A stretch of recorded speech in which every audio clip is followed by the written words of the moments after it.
ये कहानी बिहार के एक छोटे से गांव नंदपुर की है, जहाँ के लोग बड़े ही प्यारे और अच्छे स्वभाव के हैं। ये सारे लोग अपने अपने काम मन लगा कर करते हैं।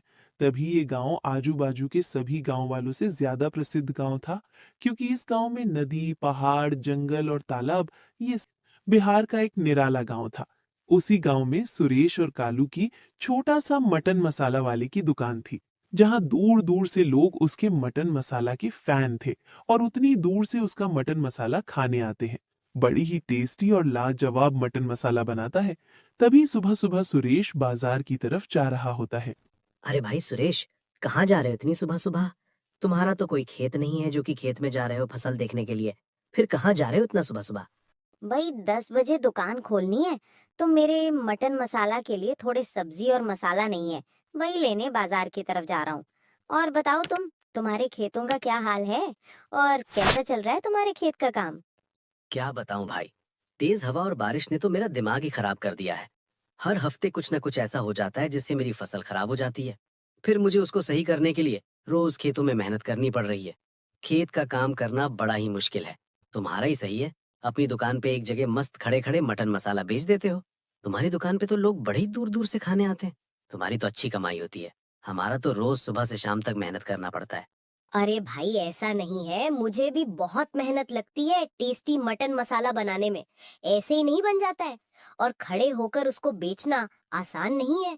और कमाई की बात कर रहे हो, मेरे मटन मसाला बेचने से सिर्फ मेरी इतनी ही कमाई होती है जितने में बस मेरा और कालू का काम चल जाए। बाकी का कुछ भी पैसा नहीं बचता है। सारा पैसा मटन मसाला अच्छा बनाने में चला जाता है। उन लोगों को पेट भर के और शांति से खाता हुआ देख के मैं बहुत खुश हो जाता हूँ। और तो मुझे भी खड़े होकर शाम तक बेचना ही पड़ता है। अच्छा, ऐसी बात है। तुम मटन मसाला बेचकर कुछ कमा नहीं पाते हो? मुझे और गांव वालों को लगता था कि तुम्हारी तो बहुत कमाई होती है और तुम सारा अपना पैसा बाहर शहर के बैंक में जमा कर देते हो। लेकिन तुम कह रहे हो कि तुम्हारी कमाई नहीं होती है। तो सुरेश भाई, ऐसा क्यों नहीं करते हो? थोड़ा सा मटन मसाला में मटन कम कर दो, जिससे तुम्हारा मुनाफा थोड़ा बढ़ जाए। थोड़े पैसे तुम्हारे बचे मटन मसाला बेचकर, जिसे तुम किसी और काम में लगा सको। नहीं भाई, मैं मटन मसाला कम नहीं कर सकता हूँ। मैंने लोगों के साथ सालों का भरोसा बनाया है। फिर मेरे थोड़े कम मटन करने की वजह से लोगों का पेट भी नहीं भरेगा। फिर कितने लोग मेरे दुकान से भूखे जाएंगे, मुझे बहुत खराब लगेगा। जितने पैसे मिल रहे हैं मैं उतने में खुश हूँ। मुझे ज्यादा लालच नहीं करना है। जैसी तुम्हारी मर्जी। मैं तो तुम्हें अच्छा बता रहा था, तुम्हारे फायदे की बात ही बता रहा था। लेकिन कोई ना, मैं चलता हूँ खेतों की तरफ। और तुम अपने स्पाइसी मटन मसाला के लिए सामान ले लो, नहीं तो तुम्हें लेट हो जाएगा दुकान खोलने में और तुम्हारे ग्राहक इंतजार करेंगे और उनको भूखा जाना पड़ेगा। हाँ, ये बात सही कही तुमने। चलो चलता हूँ। तभी सुरेश बाजार की तरफ जाता है और मोहन खेतों की तरह जाता है अपने खेतों के काम के लिए। तभी सुरेश अपने स्पाइसी मटन मसाला के लिए सामान लेकर जाता है और बीच रास्ते में खड़े होकर सोचता है कि मोहन सही कह रहा था। मैंने इतने सालों से मटन मसाला बेचा, लेकिन मुझे कुछ मुनाफा ही नहीं हुआ। मेरे सारे पैसे अच्छा मटन मसाला बनाने में ही चले जाते हैं, जिससे कुछ मैं अपने लिए खरीद ही नहीं पाया। मेरे सारे दोस्त अपनी दुकान से बहुत कुछ खरीद लिए, सब अपना घर बना लिए, लेकिन मैं लोगों का भला ही देखते रह गया। अब तो मुझे मोहन की बात सही लग रही है। मुझे थोड़ा सा मटन मसाला में मटन का पीस कम करना पड़ेगा, जिससे मेरा थोड़ा सा मुनाफा हो और कुछ पैसे बचा के मैं कुछ खरीद पाऊं। अभी जाता हूँ दुकान पे और कालू को बोलता हूँ कि आज थोड़ा कम मटन का पीस डाले और थोड़ा सबको कम कम मटन मसाला में पीस दे। अरे कालू, ये लो थोड़ी सब्जी और मसाला मटन मसाला में डाल दो। आज तो ज्यादा ही लेट हो गया मटन मसाला बनाने में। आज तो दुकान भी खोलने में लेट हो जाएगा। अरे हाँ, लेकिन आज तुम मटन मसाला के अंदर कम मटन रखना। हाँ भाई सुरेश, आज तो ज्यादा ही लेट हो गया है मटन मसाला बनाने में। जल्दी जल्दी हाथ चलाता हूँ। लेकिन भाई सुरेश, आज क्यों कम मटन मसाला रखना है? इससे तो हमारे रोज मटन मसाला खाने वाले लोगों का पेट नहीं भरेगा और भूखे ही जाएंगे। तुम अपना काम करो, जितना बोल रहा हूँ बस उतना काम करो। हमेशा लोगों का ही भला देखा है, उनका भला देखते देखते हमारा घर ही कच्चा रह गया है। सब पक्के पक्के घर बना लिए। आज से 2 पीस मटन कम देना और मसाला में पानी और बढ़ा दो और थोड़ा ग्रेवी बनाओ, जिससे मसाला ज्यादा पतला ना लगे, लोगों को वैसा ही लगे, और मसाला थोड़ा और बढ़ा दो। सही कहा तुमने भाई। मैं भी यही तुम्हें बोलने वाला था कि हमें मटन का पीस कम करना पड़ेगा, क्योंकि आजकल इतनी महंगाई हो गई है, सारे पैसे मटन मसाला बनाने में ही चल रहे हैं। और तो सब्जी और मसाला भी बहुत महंगे हो गए हैं, जिससे हमारे पास कुछ नहीं बच रहा है। बहुत कर लिया लोगों का फायदा, अब हमें अपने बारे में भी सोचना पड़ेगा।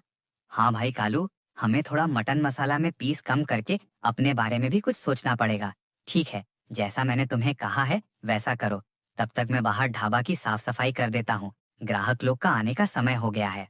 तभी धीरे धीरे दोपहर होती है। सुरेश साफ सफाई करने के लिए ढाबे पे आ जाता है और कालू मटन मसाला में थोड़ी कम मटन डाल के बनाता है। फिर 12 बजते हैं। सारे लोग दुकान के बाहर सुरेश और कालू की मटन मसाला खाते हैं। तभी उसी वक्त गांव के मुखिया बोलते हैं, सुरेश, आज तुम बीमार हो क्या? क्योंकि तुम्हारे मटन मसाला में वो स्वाद नहीं आ रहा है। और आज तुम्हारे मटन मसाला में मटन के भी कम पीस हैं। इससे तो मेरा पेट नहीं भरेगा। मैं तो तुम्हारे भरोसे से घर से निकलता था कि सस्ते में तुम्हारे यहाँ खा लूंगा, इसलिए घर पे आज कुछ मैं खाया ही नहीं। अरे नहीं मुखिया जी, आजकल मटन और सब्जी मसाला के दाम इतने बढ़ गए हैं, जिससे मुझे इनके पीस कम करने पड़ रहे हैं। क्योंकि मैं मटन मसाला के दाम बढ़ाना नहीं चाहता हूँ, इसलिए मटन के पीस कम कर दिए हैं, और कोई दिक्कत नहीं है।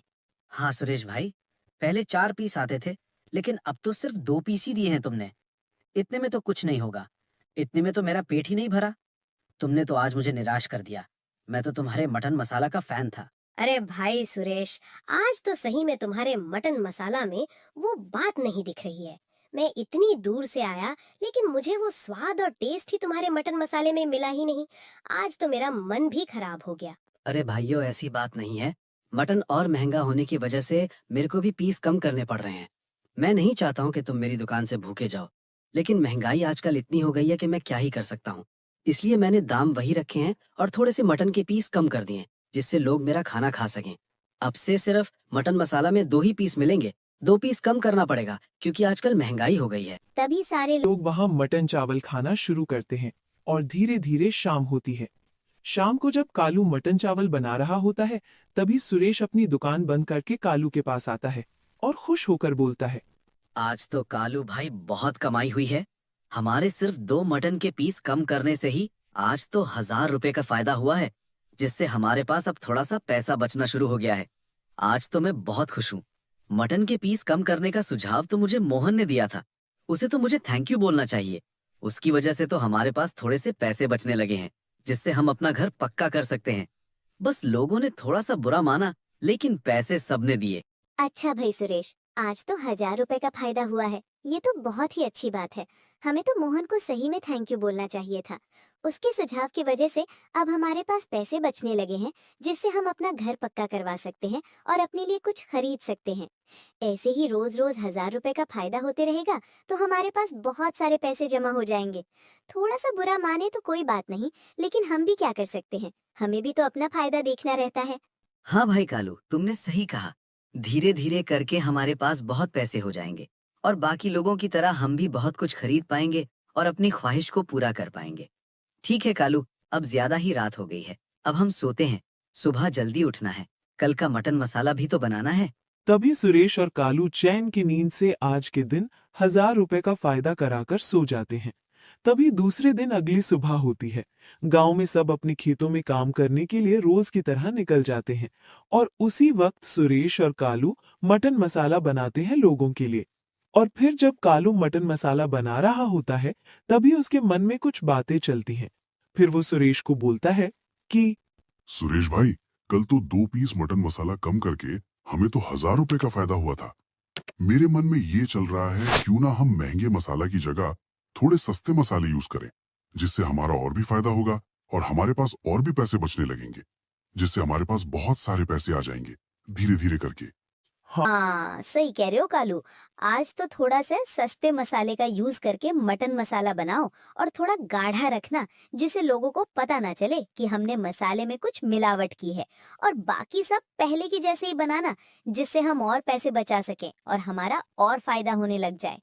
तभी धीरे धीरे 12 बजते हैं और कालू और सुरेश अपनी मटन मसाला की दुकान पर अपने मिलावटी मटन मसाला को लेकर दुकान पर आ जाते हैं। कभी धीरे धीरे सब उनके मटन मसाला खाना शुरू करते हैं। तभी एक बूढ़ा आदमी बोलता है कि अरे भाई, कल तो तुम्हारे मटन मसाला में 2 कम पीस थे। आज तो तुम्हारे मसाला का स्वाद ही बहुत अलग लग रहा है। तुम तो आजकल बहुत मटन में मिलावट करने लग गए हो। तुम्हारे मटन मसाले में पहले जैसी वो बात नहीं रह गई जिसे खाकर मेरा पेट भर जाता था। लेकिन अभी इसे खाकर तो ऐसा लगता है जैसे कि मेरे पेट में बहुत जलन होती है। हाँ भाई, तुमने सही कहा। आज तो सुरेश भाई के मटन मसाला में वो भी स्वाद नहीं आ रहा है। कल तो सिर्फ पीस ही कम था, आज तो मसाला भी बहुत अलग लग रहा है। तुम्हारे मटन मसाला का स्वाद ही पूरा बदल गया है। कल जैसे ही मेरा बेटा तुम्हारा मटन मसाला खाकर घर आया, उसी के थोड़ी देर बाद मेरे बेटे ने बहुत सारी उल्टी करना शुरू कर दिया। भाइयों, मसाले तो आज वैसे ही डाले हैं जैसे मैंने कल डाला था। बस पीसी तो आज भी मैंने कम रखा है। लगता है कालू की तबीयत आज थोड़ी बेकार थी, उसके वजह से तुम्हें लग रहा है कि मसाले में कुछ मिलावट है। मसाले में तो कुछ मिलावट नहीं किया है, कल की तरह ही मसाला यूज हुआ है। लेकिन लगता है उसके बनाने के तरीके में कुछ खराबी हो गई होगी, उसके वजह से तुम सभी भाइयों को आज का मटन मसाला थोड़ा अजीब लग रहा है। लेकिन कोई बात नहीं, कल से तुम्हें वैसा ही मटन मसाला स्वाद और विश्वास के साथ मिलेगा। तभी धीरे धीरे धीरे शाम होती है और रोज की तरह शाम को सुरेश और कालू अपने फायदे के बारे में बात करते हैं। फिर धीरे धीरे रात होती है, वो दोनों सो जाते हैं। फिर रोज की तरह सुबह होती है। फिर सुबह होते वे लोग अपने मटन मसाला बनाने लगते हैं। फिर जब 12 बजता है, जब वो लोग दुकान पर आते हैं, तब उन्हें दुकान पर एक भी आदमी नहीं आता है। फिर सुरेश सोचने लगता है कि आज कोई आया क्यों नहीं। तभी उसी वक्त कालू बाहर दुकान की तरफ आगे देखता है तो उसे कोई बाहर नहीं दिखता है। फिर वो सुरेश को बोलता है, भाई सुरेश, आज तो कोई हमारा मटन मसाला खाने ही नहीं आया। कल तो हमें 1500 रुपए का फायदा हुआ था, लेकिन आज तो कोई आया ही नहीं। लगता है आज तो हमारी कुछ कमाई नहीं होगी। हमारी तो रोज कमाई होती थी, हमारी दुकान पर तो रोज लोग आया करते थे। लेकिन अब ऐसा क्या हो गया गांव वालों में जो कि आज कोई हमारा मटन मसाला खाने ही नहीं आया। हाँ कालू भाई, आज तो कोई खाने ही नहीं आया। मैं भी कब से यही सोच रहा हूँ कि आज हमारी दुकान पर कोई खाने नहीं आया। लगता है हमारे मिलावटी मटन मसाले का स्वाद और कम पीस किसी को पसंद नहीं आ रहे हैं, इसलिए लगता है कोई हमारी दुकान पर नहीं आ रहा है। भाई, फिर तो आज का मटन मसाला पूरा खराब हो जाएगा। जितना हमारा फायदा हुआ था उतना पूरा नुकसान में चला जाएगा। अब हम क्या करें? तभी वो लोग निराश होकर दुकान बंद कर कर गांव की तरफ जाकर देखते हैं कि आज गांव वाले क्यों नहीं आए हैं। जब वो लोग गांव के बीच में पहुंचते हैं तो देखते हैं कि गांव में तो आज पंचायत बैठी है। फिर जब वो लोग पंचायत के यहाँ पहुंचते हैं तब वो लोग देखते हैं कि वहां उनकी ही बात चल रही है। फिर मुखिया जी उनको बोलते हैं, भाई सुरेश और कालू, तुम्हारे मिलावटी मटन मसाला की शिकायत मुझे बहुत आ रही है, इसलिए आज मैंने ये पंचायत बिठाई है। मैं अभी तुम्हें ही बुलाने के लिए किसी को भेजने वाला था, लेकिन अच्छा हुआ तुम खुद ही आ गए। तो बताओ, आजकल तुम इतना मिलावटी मटन मसाला क्यों बनाते हो? तुम्हारा मटन मसाला खाकर पूरे गांव में बच्चे लोगों को और बूढ़े लोगों का पेट बहुत दुख रहा है। सारे लोग बीमार होते जा रहे हैं। अगर तुम्हें मिलावट ही करना है तो हमारे गांव में से अपनी मटन मसाला की दुकान बंद करके यहाँ से चले जाओ, नहीं तो हमें पुलिस को बुलाना पड़ेगा और तुम्हारी कंप्लेंट करनी पड़ेगी। नहीं मुखिया जी, अब से हम मटन मसाला में कोई भी मिलावट नहीं करेंगे। बस थोड़ा सा महंगाई आ गई थी, इसके वजह से हमें थोड़ा सा मटन का पीस कम करना पड़ा और थोड़े मसाले कम करने पड़े। अब से हम पहले जैसे ही स्वाद के साथ और विश्वास के साथ मटन मसाला बनाएंगे और सभी लोगों को अपने मटन मसाले से पेट भर के खिलाएंगे और उनको खुश करेंगे। हाँ मुखिया जी, कल से आपको वही पुराना स्वाद और वही ईमानदारी मिलेगी। हमें इस बात का बहुत दुख हो रहा है, हमें माफ कर दीजिए। ठीक है, एक मौका और देते हैं, पर याद रखना, ईमानदारी की रोटी भले ही थोड़ी देर से पकती है, पर उसका स्वाद सबसे मीठा होता है। तभी सुरेश और कालू और सारे गांव वाले अपने अपने घर जाते हैं। तभी सुरेश और कालू गांव के आधे रास्ते पहुंचते हैं और आपस में कुछ बात करते हैं। आइए सुनते हैं क्या बोलते हैं। भाई कालू, मुखिया जी सही कह रहे थे। हमने इतने सालों से नाम बनाया, सबको अपना मस्त मटन मसाला खिलाया, लेकिन 2 पैसे के लालच में आकर हमने सब खराब कर दिया, अपनी सालों की मेहनत खराब कर दी। अब से हम पहले की तरह जैसे मटन मसाला बनाते थे बिना मिलावट के, वैसा ही मटन मसाला अब से बनाएंगे और गांव वालों का दिल फिर से जीतेंगे। हाँ भाई सुरेश, तुमने सही कहा। मैंने इतने सालों से नाम बनाया, लेकिन सब मिट्टी में मिल गया। अब हम और भी टेस्टी मटन मसाला बनाएंगे, जिसे खाकर गांव वाले खुश हो जाएंगे और एक्स्ट्रा मटन का पीस देंगे कि सब पेट भर के खा सके और फिर से हमारी ईमानदारी गांव वालों में दिखने लगे और हमारा नाम बन जाए। हाँ, सही बोल रहे हो कालू भाई। हमने अपना नाम बहुत खराब कर लिया है। अब हमारी बारी है कि हम अपने मस्त मटन मसाले से वापस अपना नाम बना लें और सारे गांव वालों का दिल जीत लें। चलो, अब हम अपना मटन मसाला बनाने का काम घर जाके शुरू करते हैं। तभी सुरेश और कालू अपने काम में लग जाते हैं और सुरेश और कालू को बहुत पछतावा हुआ दोनों को। अगले दिन से सुरेश और कालू ने फिर से वही पुराने तरीके से बिना किसी मिलावट के ताज़ा मसालों और पूरे मटन के पीसेस के साथ मटन मसाला बनाना शुरू किया। धीरे धीरे दुकान पर भीड़ फिर से लौटने लगी।